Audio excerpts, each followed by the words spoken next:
The stars burned cold and distant as Commander Jack Morrison stood on the bridge of the Defiant. Through the wide viewport, he watched the battle rage in the darkness of space. Bright flashes of weapons fire lit up the void like lightning in a storm. Ships exploded into fragments of metal and fire. It was a sight that made his stomach turn, but he could not look away. The war between the Velcron Dominion and the Hastari Empire had lasted for over 200 years. Jack had read the history files. Billions of lives lost.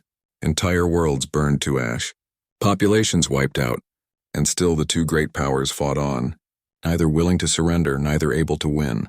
"Sir, we're picking up distress signals from the civilian station," Lieutenant Amy Rodriguez said from her position at the tactical console.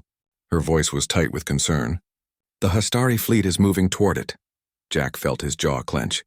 The station held over 40,000 refugees, families, children, people who had already lost everything to this endless war.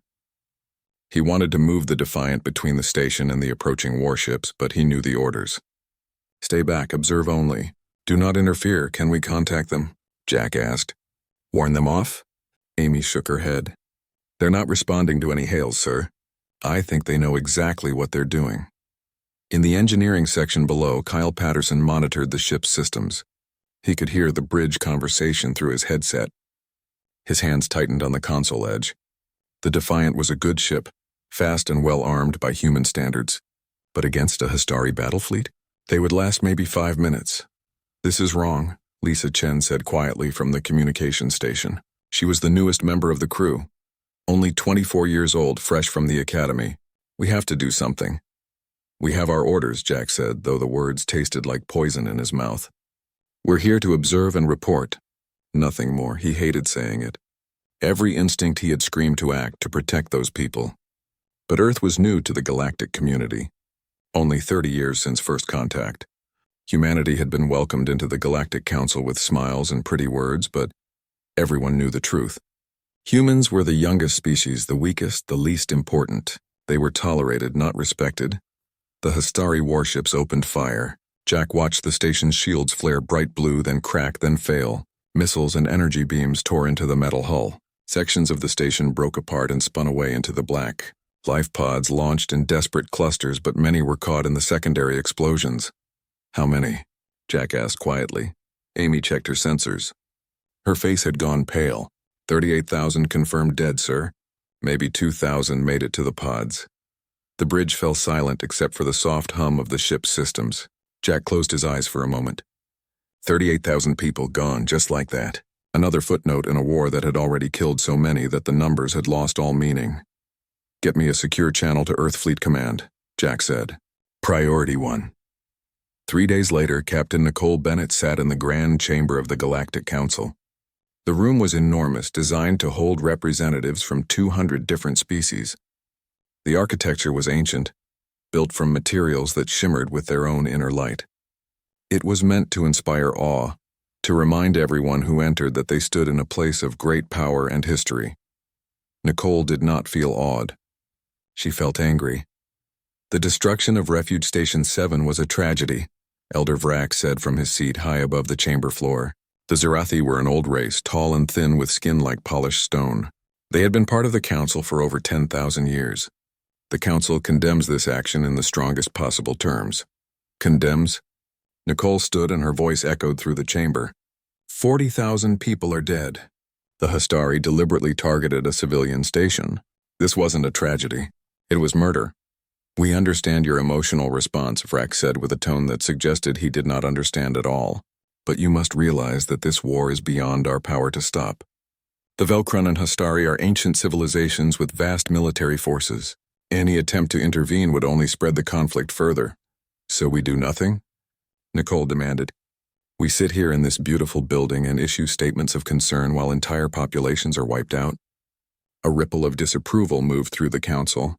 Several representatives made gestures that Nicole had learned meant displeasure or disagreement. The Tholian Merchant Guild representative clicked his mandibles in what might have been laughter. "Captain Bennett," Vrak said with exaggerated patience, "humanity has been part of this council for barely 3 decades. You are still learning how galactic politics work. These matters are complex with histories that stretch back millennia.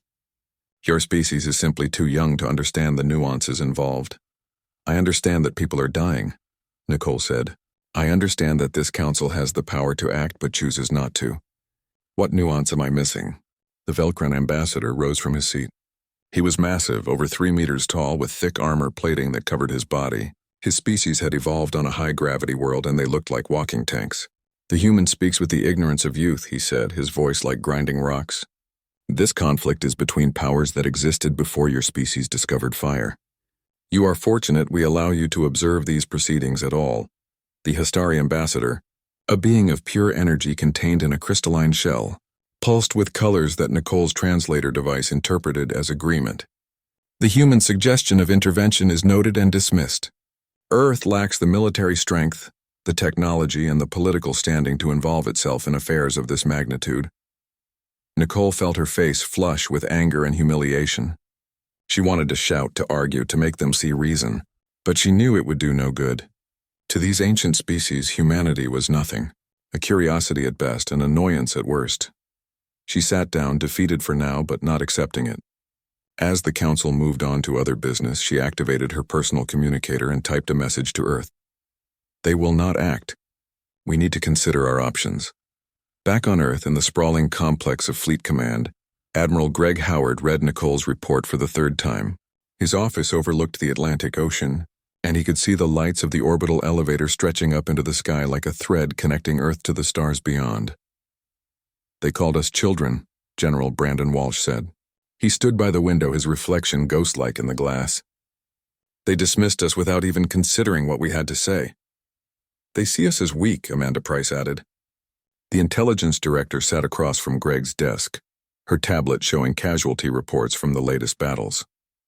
In their eyes, we're barely more advanced than primitives. We've had faster-than-light travel for only 60 years. Most of them have had it for thousands. Are we weak? Greg asked. It was not really a question. In terms of raw numbers? Yes, Brandon admitted. We have maybe 200 capital ships. The Velcron have over 3,000. The Hastari have even more. In a straight fight, we would lose badly.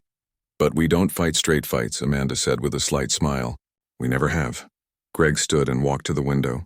Below, he could see the massive shipyards where new vessels were under construction. Humanity had learned much in 30 years of galactic contact. They had traded, studied, and yes, stolen a few things. But more importantly, humans had innovated. They had taken alien technology and improved it, modified it, made it work in ways its original creators had never imagined. Get me Lieutenant Commander Ryan Foster, Greg said.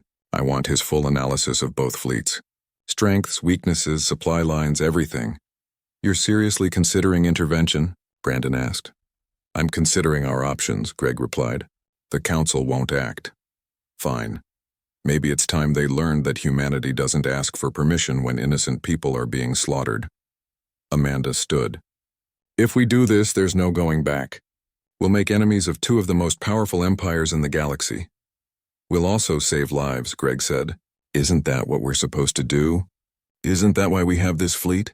Not to sit in orbit looking impressive, but to protect people who can't protect themselves. The 3 of them stood silent for a moment, each understanding the weight of what they were discussing. This was not a simple military operation. This was a decision that would define humanity's place in the galaxy for generations to come. They could play it safe, stay neutral, and watch from the sidelines as the war continued. Or they could act, risk everything, and show the galaxy that humans were not children to be dismissed. Set up a meeting with President Martinez. Greg finally said, It's time we had a serious conversation about what humanity stands for. Far above Earth, in a station that orbited between the Moon and Mars, engineers worked on a project that few people knew existed. The Cascade Protocol. Kate Sullivan watched as her team ran another simulation. On the screens, alien shield frequencies collapsed in cascading waves, each failure triggering the next until entire defensive grids went dark. It works, her assistant said with barely contained excitement. Against both Velcron and Hastari shield technology, we can punch through their defenses. Kate nodded slowly. The protocol was brilliant, dangerous, and entirely unprecedented. The Emergency Security Council meeting took place in a bunker, 300 meters below the surface of Geneva. The room was designed to survive anything short of a direct hit from a fusion bomb. Around the long table sat the most powerful people in Earth's government and military. Admiral Greg Howard stood at the head of the table, a holographic display floating in the air before him. It showed the current state of the Galactic War in brutal detail. Red zones marked destroyed systems. Yellow zones showed active combat. Green zones, places of relative peace, were becoming fewer each month. The situation is getting worse, Greg began. In the past year alone, the war has claimed over 100 billion lives across multiple species. 17 star systems have been rendered completely uninhabitable. The conflict is expanding and it's moving closer to human space. General Brandon Walsh pulled up additional data on his tablet. Our projections show that if the war continues at this rate, it will reach our colonies within 5 years. Maybe less. We have settlements on 40 worlds now. All of them would be at risk. The Council continues to refuse intervention, President Martinez asked. She was a stern woman in her 60s. Her hair silver, her eyes sharp. She had led Earth through first contact and the difficult years of joining the galactic community. She did not make decisions lightly. They do more than refuse, Captain Nicole Bennett said. She had returned from the Council headquarters just 2 days ago. They mocked the very suggestion. To them, we're children playing at being adults. The Velcron ambassador told me directly that our opinion on this matter is worthless. Worthless, Brandon repeated, his voice hard. They think we're worthless. It's not personal, Amanda Price said, though her tone suggested she did not really believe that. To species that measure their history in tens of thousands of years, we're newcomers. We've had space travel for barely a century. Most of them don't see us as equals. Then maybe it's time we change their minds, Greg said. Heather Mills, the diplomatic advisor, leaned forward. Admiral, you're talking about military intervention in a conflict between two empires that each have fleets larger than ours by an order of magnitude. This isn't a small operation. This would be war. We're already facing war, Greg replied. The question is whether we face it on our terms or theirs. Right now they ignore us because they think we're weak. They think our fleet exists just for show, that we're protected by Council treaties and nothing more. I'm suggesting we prove them wrong. How? President Martinez asked. We can't match their numbers. Even if we mobilized every ship we have, we would still be vastly outnumbered. Greg touched a control and the hologram changed. Now it showed ship designs, tactical analyses, and combat simulations. We don't match their numbers. We outthink them. We've spent 30 years studying galactic military doctrine. Want to know what we learned? They're predictable. They fight the same way they've fought for thousands of years. Big fleets, direct engagements, overwhelming force. They have no concept of asymmetric warfare. And we do, Brandon said with a slight smile. We invented it, Greg replied. Every major conflict in human history taught us that size isn't everything. Strategy, tactics, adaptability, those things matter more. The Velcron and Hastory have bigger fleets, but our ships are faster, more efficient, and our crews are trained to think on their feet. Lieutenant Commander Ryan Foster entered the room carrying a secure data chip.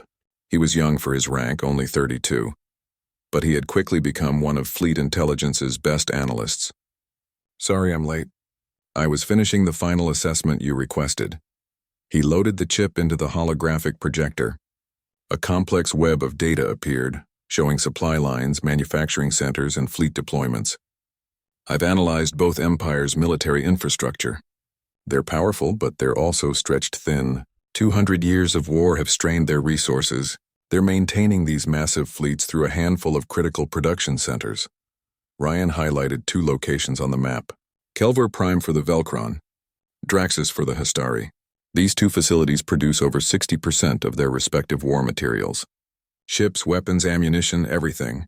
If those facilities were to suddenly stop functioning, both empires would lose the ability to sustain their current level of combat operations. You're suggesting we attack them? Heather asked. Both of them? Simultaneously, Greg said, before they realize what we're doing. Before they can mount a proper defense. We hit hard, we hit fast, and we eliminate their ability to continue this war. President Martinez studied the holographic display for a long moment. This would make us targets. Both empires would unite against us. We would face the combined might of 2 ancient powers.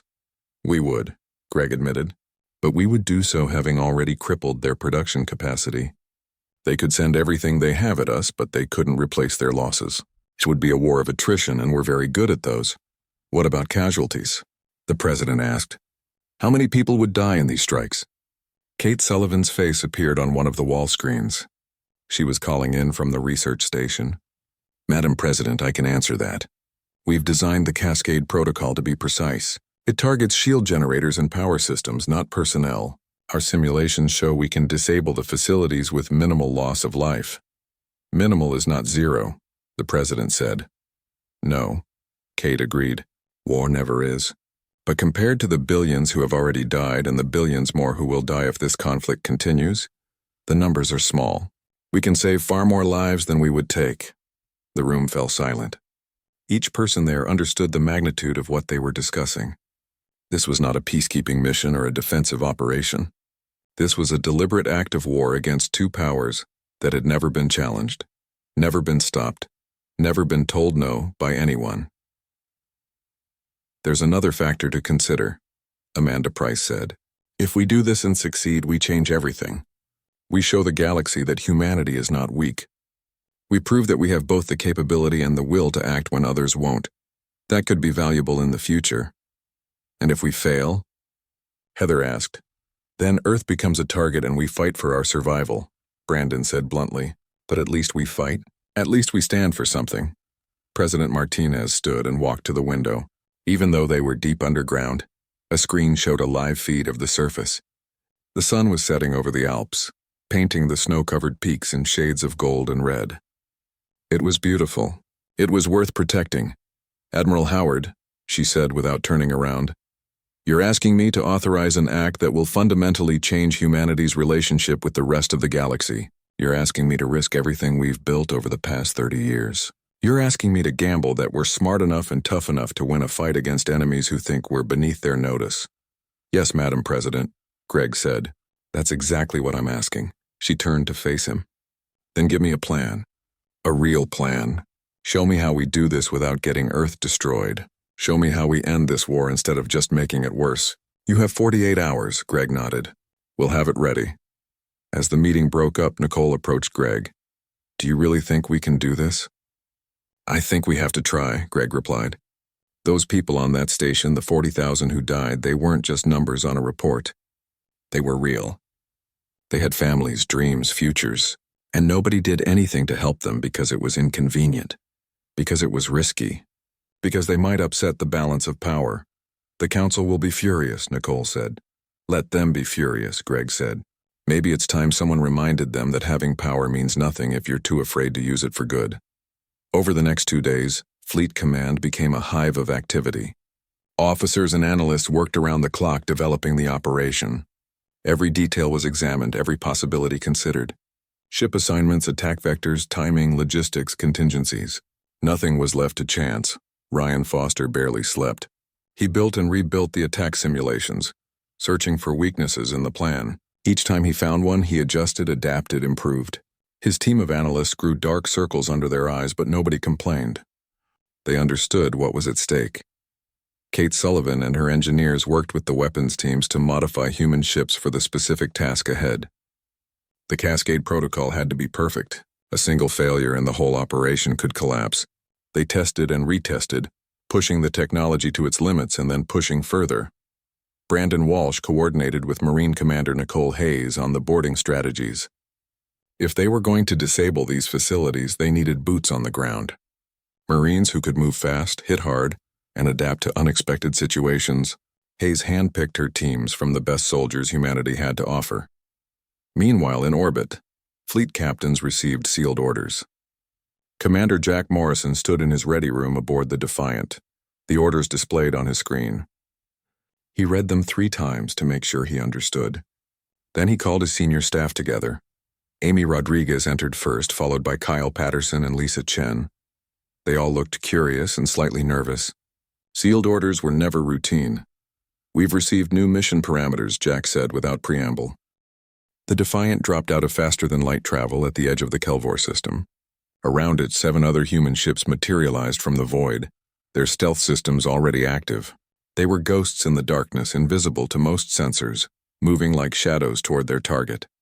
Commander Jack Morrison stood on his bridge, watching the tactical display.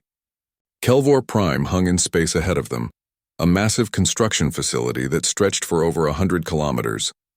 Dozens of Velcron warships were under construction in its docking bays. Defense platforms dotted the space around it like deadly flowers. Stealth systems holding at 98% efficiency. Amy Rodriguez reported from Tactical. They don't see us yet. Yet being the important word, Jack said. Kyle, how are we looking on the Cascade Protocol? In engineering, Kyle Patterson monitored his systems with intense focus. All systems green, sir.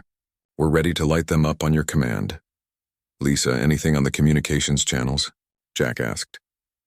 Lisa Chen listened to the encrypted Velcron transmissions, her translation software converting their language into something she could understand. Routine chatter mostly. Guard rotations, supply deliveries. They're not on alert. They have no idea we're here, that was good. Surprise was their greatest weapon. If the Velcron knew they were coming, if they had time to prepare proper defenses, this mission would be impossible. But right now they thought they were safe. They thought no one would dare attack them in their own system. They were about to learn differently. All ships report ready, Amy said. The Vanguard, the Mercury, the Phoenix, all of them. We're in position. Jack took a deep breath. This was it, the moment that would change everything. He thought about the 40,000 people who died at Refuge Station 7. He thought about all the billions who had died in this endless war.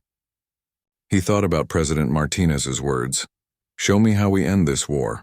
Execute the Cascade Protocol, Jack ordered. All ships, weapons free. 8 human ships fired simultaneously. But these were not normal weapons. The Cascade Protocol sent out targeted electromagnetic pulses, carefully tuned to the exact frequencies of Velcron shield technology.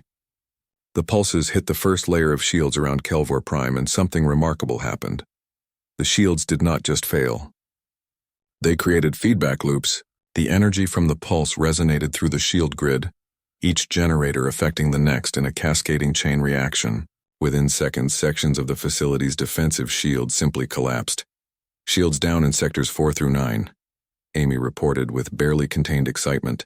The protocol works even better than the simulations predicted. Don't celebrate yet, Jack said. We've got company. The Velcron garrison fleet was responding. 75 warships were breaking orbit, their sensors finally detecting the human ships. Weapon systems were powering up. The element of surprise was gone, but they had bought enough time to strike. Evasive pattern Delta, Jack ordered. Kyle, give me everything the engines have got. Amy, target the construction bays. I want those ships they're building turned into scrap. The Defiant accelerated hard, pulling maneuvers that would have been impossible for the larger, heavier Velcron vessels.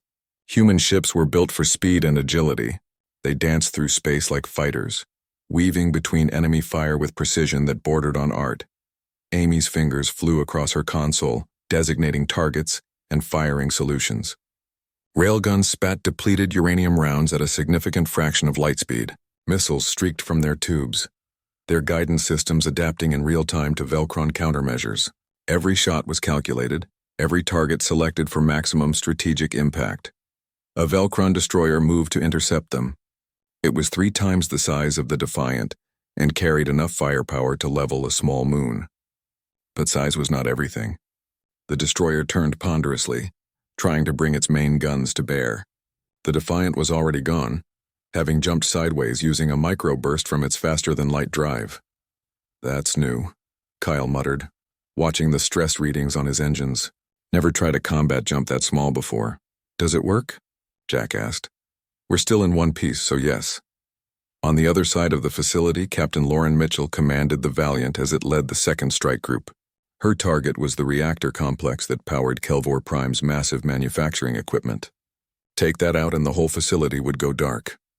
Matt, I need those reactors mapped, Lauren said to her engineer, Matt Henderson. Working on it, Matt replied. His sensors probed through the damaged shields, building a 3-dimensional model of the facility's power grid. Got it, sending targeting data to weapons now. Precision strikes only, Lauren emphasized. Intelligence says there are civilian workers in some of those sections. I want to disable the facility, not massacre innocents. Her weapons officer, a young lieutenant named Greg Simmons, nodded. Understood. Targeting primary power junctions only. The reactors will shut down safely instead of exploding. Do it. The Valiant's missiles flew true, slamming into carefully selected points in the power grid. Explosions blossomed, but they were controlled, surgical. Lights began going out across Kelvor Prime as sections lost power. The massive construction arms that had been assembling warships ground to a halt. Facility output dropping, Matt reported. 40%, 60%, 80%. They're completely offline. But the Velcron fleet was not offline. They were angry, and they were converging on the human ships from all directions. Sir, we've got 15 destroyers closing on our position, Amy warned. Weapons locked. They're firing. Evasive, Jack snapped. The Defiant twisted through space as energy beams carved through the void where it had been moments before. One beam grazed their shields, sending power fluctuations through the ship. Warning lights flashed on Kyle's console. Shields down to 70%, he called out. I can compensate, but we can't take many more hits like that. We won't have to, Jack said, studying the tactical display. Lisa, send a signal to the Mercury. Tell them to execute diversionary pattern Omega. The Mercury was a smaller ship, faster even than the Defiant. At Lisa's signal, it broke away from the main formation and streaked toward the Velcron fleet at maximum speed. The enemy ships, programmed to respond to threats based on velocity and trajectory, immediately shifted to intercept. They took the bait, Amy said. Good. That gives us our opening. All ships focus fire on the command platforms. Without central coordination, their fleet will be in chaos. The human ships struck at the orbital command stations that directed the Velcron defense. These were not military targets in the traditional sense. They were communication hubs, sensor arrays, tactical computers, but they were also the brain of the enemy fleet. Ensign Tyler Brooks, stationed at the electronic warfare console, worked his particular magic. He was the best hacker in the fleet, able to infiltrate alien systems and make them dance to his tune. As the human ships attacked, Tyler slipped viruses into the Velcron network. I'm in their command system, he reported, feeding them false sensor data. Half their fleet thinks we're in the opposite direction. On the tactical display, Jack watched as the Velcron formation broke apart in confusion. Ships moved to intercept threats that did not exist. Firing solutions were calculated for targets that were not there. The carefully coordinated defense dissolved into chaos. Now, Jack said, all ships full assault. Take out everything. The 8 human vessels swept through Kelvor Prime like a storm. In 17 minutes of intense combat, they destroyed or disabled every major system in the facility. The shields were down. The power was out. The construction bays were wrecked. The command platforms were slag. Sir, detecting multiple life pods launching from the facility, Lisa reported. The workers are evacuating. Let them go, Jack ordered. We're not here to kill people. We're here to stop this facility from building more weapons for a war that's killed too many already. A Velcron destroyer finally managed to get a clean shot at the Defiant. Energy beams slammed into their shields, dropping them to 30%. The ship shook from the impact. Return fire, Jack commanded. Then get us out of here. Mission accomplished. Amy launched a spread of missiles at the destroyer, forcing it to break off its attack. The Defiant's faster-than-light drive spun up, reality beginning to bend around the ship. All ships report ready to jump, Lisa said. The Vanguard took some damage, but they can travel. Execute jump. Rendezvous point Beta. The human ships vanished from Kelvor system, leaving behind a crippled facility and a stunned Velcron garrison. Commander Jack Morrison allowed himself a small smile. They had done it. Phase 1 was complete. But even as they jumped away, another drama was playing out halfway across the galaxy. Captain Lauren Mitchell's strike force approached the Histari moon of Draxus.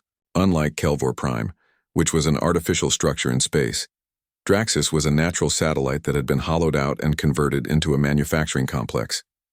It orbited a populated planet, home to billions of Histari civilians. This one's tricky, Matt Henderson said as he studied the scans. The reactors are deep inside the moon. We hit them wrong and we could crack Draxus apart. The debris would bombard the planet below. Then we don't hit them wrong, Lauren said firmly. What do we need to do? Precision strikes on the main power conduits. The news spread across the galaxy like wildfire. 2 of the most powerful military facilities in known space had been crippled in simultaneous attacks by humanity. Species that had barely registered Earth's existence suddenly found themselves riveted by what the young upstart civilization had done. Captain Nicole Bennett stood once again in the Galactic Council chamber, but this time the atmosphere was very different. The representatives were not dismissive or bored. They were shocked, angry, and in some cases afraid. "This is an act of war," Elder Vrax declared, his stone-like features set in hard lines. "Humanity has attacked 2 sovereign nations without provocation, without warning, and without council authorization. We attacked weapons facilities that have produced ships used to kill billions of innocent people," Nicole replied calmly. "We acted because this council refused to." The Velcron ambassador rose from his seat, towering over the chamber. "You dare justify this crime? Your pathetic species has made an enemy of the Dominion. We will crush Earth into dust." "You're welcome to try," Nicole said, meeting his gaze without flinching.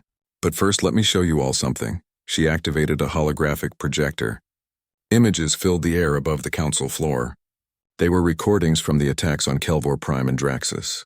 But these were not military footage focusing on destruction. These showed human ships carefully avoiding civilian areas, human crews working to evacuate trapped workers, human medical teams treating wounded aliens. "This is Captain Lauren Mitchell pulling Hastery workers from a damaged section of Draxus," Nicole narrated as the images played. She risked her entire strike force to save them. "This is Commander Jack Morrison ordering his weapons officer to avoid any section showing life signs. This is our medical teams treating your people's injuries." She turned to face the council directly. "We didn't attack your civilians. We didn't destroy your homes. We disabled your ability to build more weapons for a war that has already killed too many. If we had wanted to cause mass casualties, we could have. But that's not who we are." The Hastari ambassador pulsed with angry colors. "Noble words cannot excuse your actions. The Hastari Empire will join the Velcron in crushing your world." "Then you'll be making a mistake," Nicole said. "Because we're not your enemy. This war is your enemy. The billions of dead are your enemy. Every day you continue fighting is another day that innocent people die. We're offering you a chance to end this. By forcing us to stop?" Vrax demanded. "You have no right to make such decisions for sovereign nations." "You're right," Nicole admitted. "We don't, but someone had to do something. You've sat in this chamber for 200 years condemning the violence while doing nothing to stop it. You've issued statements and held votes and accomplished nothing. Meanwhile, the killing continued." She pulled up more data, casualty figures that were staggering in their scale. 600 billion dead, 17 systems destroyed, 43 species driven to extinction. And what did the Galactic Council do? You watched. You debated. You stayed neutral. Well, humanity is done watching. On Earth, the situation was equally tense. Admiral Greg Howard sat in a conference room with President Martinez and her cabinet, monitoring the response to their strikes. The news was not good. "Both the Velcron and Hastery have issued declarations of war against Earth," Amanda Price reported. "They're recalling fleets from the front lines and redirecting them toward human space." "How many ships?" President Martinez asked. "Over 2,000 capital ships," Brandon Walsh said grimly. "Our intelligence suggests they're abandoning their war with each other to focus on us. We succeeded in getting their attention. Now we have to survive it." 2,000 against our 200, the president said quietly. "Those are not good odds." "No, they're not," Greg admitted. "But we knew this might happen. We have a plan for this." "I hope it's a good plan," Martinez said. "Because if it's not, Earth is about to become a battlefield." Deep in a secure facility, Dan Cooper worked at a computer terminal, his fingers flying across the keyboard. He was one of Earth's best intelligence operatives, specializing in cyber infiltration.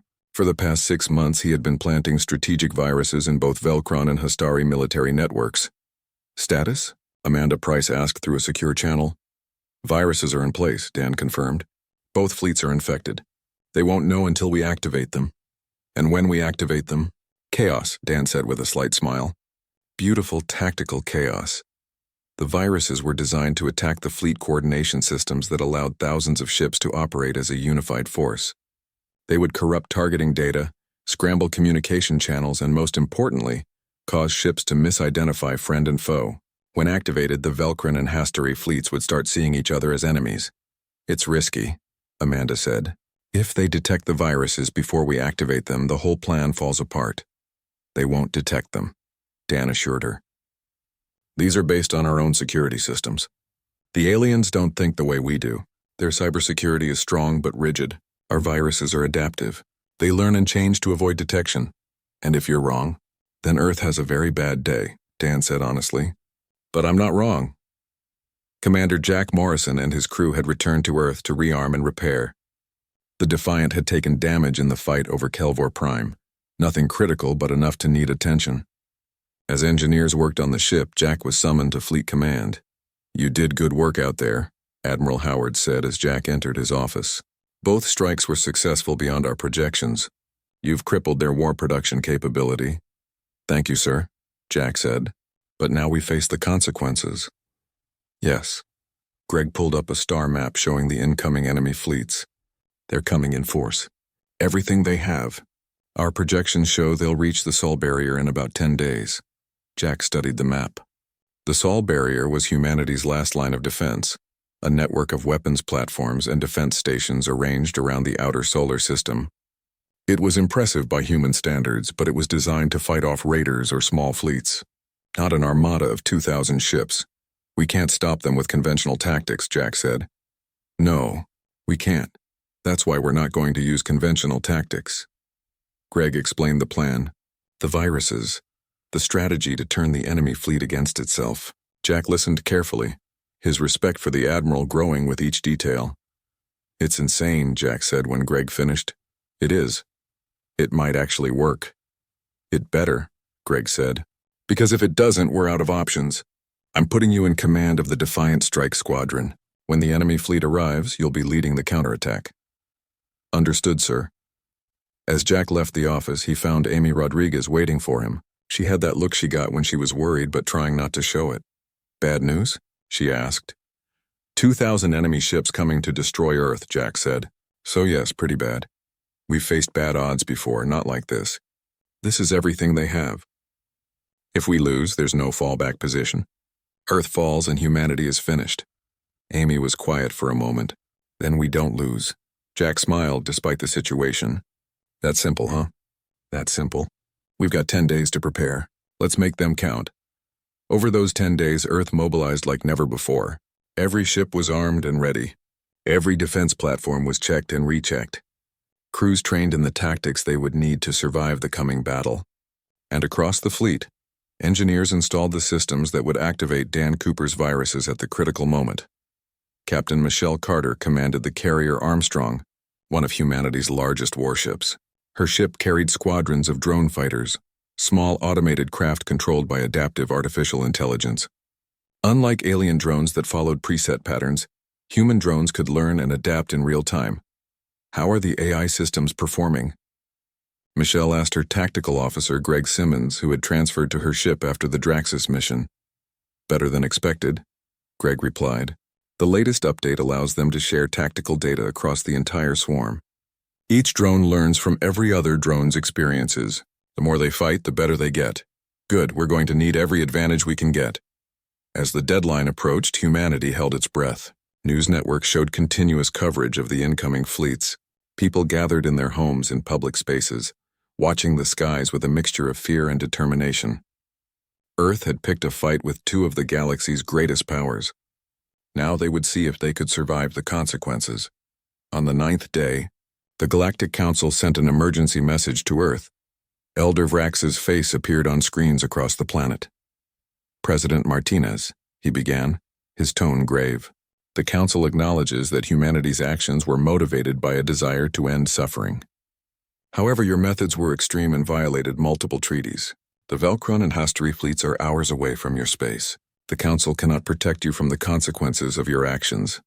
"We don't need protection," Martinez replied. "We need the rest of the galaxy to recognize that neutrality in the face of evil is not neutrality. It's complicity. Even if you survive this attack, you will have made permanent enemies," Vrax warned. "Better to have enemies than to lose our souls by standing idle while innocent people die."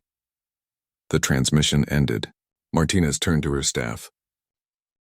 The moment the combined Velkron and Hastari fleet crossed into human defense range, Admiral Greg Howard gave the signal.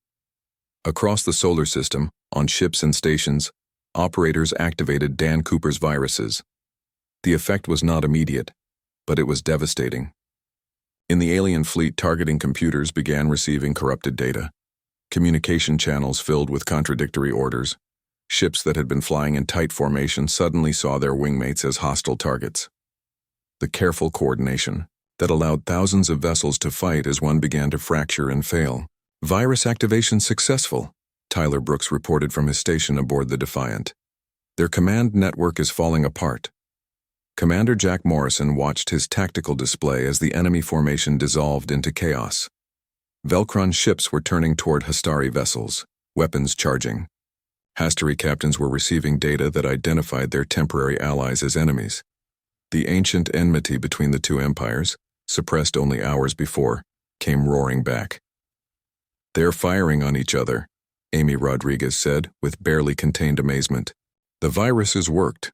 They actually worked." "Don't celebrate yet," Jack warned. "Some of them will figure it out, and even in chaos, they're still dangerous." He was right.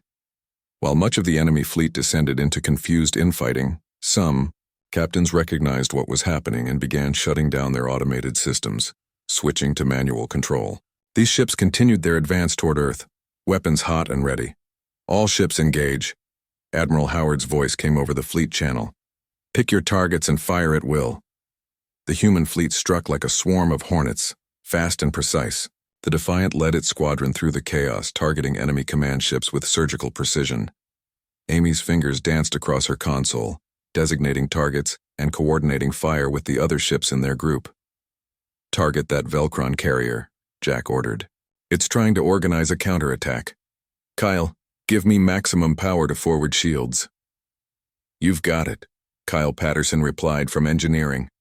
The Defiant dove toward the massive Velcron carrier, weaving through defensive fire. The carrier was 10 times their size, bristling with weapons. But it was also slow and predictable. Jack used that against it, coming in from an angle the carrier's weapons could not cover. "Firing," Amy announced. Railgun rounds slammed into the carrier's command section. The first salvo dropped its shields. The second punched through armor. The third hit something critical and the entire ship went dark, tumbling through space with no power and no control. "Target destroyed," Amy confirmed. Moving to next target. Across the battlefield, similar scenes played out. Human ships danced through the chaos, striking hard and fast before vanishing into the confusion. They used the enemy's own numbers against them, maneuvering so that alien ships would fire on each other while trying to hit the nimble human vessels. Captain Michelle Carter's drone swarms proved especially effective. The adaptive AI learned from every engagement, sharing tactical data across thousands of units. When the Hastari tried a defensive formation, the drones adjusted and found weaknesses. When the Velcron attempted to jam their control signals, the drones switched to autonomous mode and kept fighting. "Drone efficiency is increasing," Greg Simmons reported. "They're learning faster than the enemy can adapt. Current kill ratio is 47 enemy fighters destroyed for every drone we lose. Keep them pressuring the flanks," Michelle ordered. "Force the enemy fleet to spread out. The more dispersed they are, the harder it is for them to coordinate." But the battle was far from won. Despite the chaos and confusion, the enemy still had overwhelming numbers. For every ship the humans destroyed, there were 10 more pushing forward. And as more captains figured out what was happening with their systems, more ships broke free from the virus's effects. A group of 30 Velcron destroyers, operating on manual control, concentrated their fire on the human defense stations around Jupiter. The stations fought back, their weapons blazing, but they were stationary targets against mobile warships. One by one, the stations took damage and fell silent. "We're losing the outer defensive line," Brandon Walsh reported to Admiral Howard from the command center. "If they break through there, they'll have a clear shot at Mars and Earth." "Send the reserve squadrons," Greg ordered, "and activate Phase 2. Phase 2 was the boarding operation. Marine Commander Nicole Hayes led teams of soldiers equipped with advanced combat suits and breaching gear. Their mission was to capture enemy command ships, not destroy them.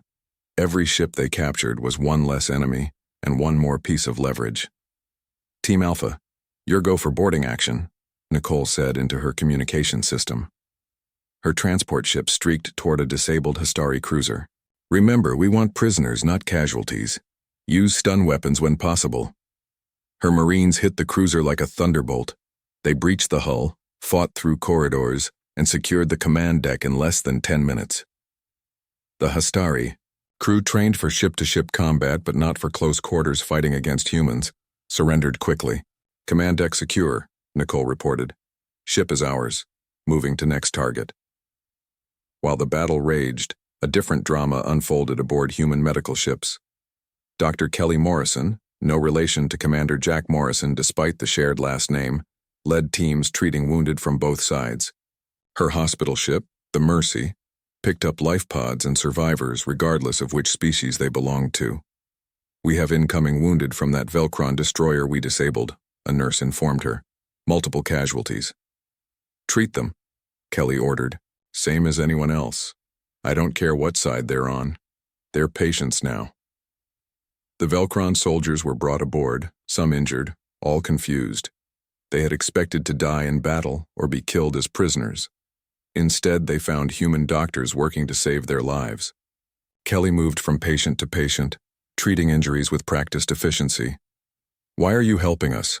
One Velcron warrior asked through a translator. We came to destroy your world. Because you're hurt, Kelly replied simply. That's what doctors do. We help people who are hurt. The image of human medical teams treating enemy wounded was broadcast across all channels. Captain Nicole Bennett, still at the Galactic Council headquarters, made sure every species in the galaxy saw it. This is what humanity is, she said to the assembled council. Yes, we fight when we must, but we also show mercy. We also value life, even the lives of those who came to kill us. Can your ancient empires say the same? The battle continued for hours. Human ships darted and weaved, striking and retreating. Drone swarms adapted and learned. Marines captured ship after ship. And slowly, impossibly, the tide began to turn. The Velcron and Hastari commanders, watching their fleets fall into chaos and seeing their soldiers treated with unexpected mercy, began to realize something disturbing. They could not win this fight, not because humanity had more ships or better weapons, but because humans fought differently. They were unpredictable, adaptive, and somehow managed to be both ruthlessly effective and surprisingly compassionate at the same time. Admiral Korthus, commanding the Hastari contingent, made contact with Admiral Greg Howard directly. Human leader. Korthus's voice came through the communication channel. Your tactics are impressive. Your mercy is confusing. But you cannot win. Even with your tricks, we still outnumber you. This will end with your destruction. Or, Greg replied calmly, it could end with everyone going home alive. Your fleet is crippled. Your coordination is gone. Half your ships are fighting each other and the other half are being systematically disabled. You've lost, Admiral. The question is whether you're smart enough to accept it. Surrender to primitives? Korthus sounded outraged. Impossible. Not surrender. Ceasefire. We stop fighting, you stop dying. We negotiate peace for everyone, not just for your two empires. A real peace, one that ends this war permanently. There was a long silence. Then another voice joined the channel. A deep rumbling that Jack recognized as belonging to a Velcron commander. I am Admiral Vracus of the Velcron Dominion, the voice said. I have commanded fleets for 300 years. I have never faced an enemy like you. You fight with honor even as you devastate my forces. You show mercy even to those who came to kill you. Explain this. Why do you spare us? Greg considered his answer carefully. Because this war has killed enough people. Because adding more bodies to the pile serves no purpose. Because we believe that even enemies can become something else if given the chance. We didn't want to fight you. We wanted to stop you from fighting each other. By forcing us, Vracus said. By removing your ability to continue, Greg corrected. Your war production is crippled. Your fleets are damaged. You can keep fighting, but you can't win and you can't sustain the conflict. So you have a choice. Keep fighting until everyone is dead, or accept that maybe the youngest species in the galaxy has something to teach the oldest. Another long silence. Jack held his breath, watching his tactical display. The battle had slowed but not stopped. Ships still fired at each other, though with less intensity than before. It was like the whole fleet was waiting to see what their commanders would decide. What are your terms? Korthus finally asked. Immediate ceasefire, Greg said.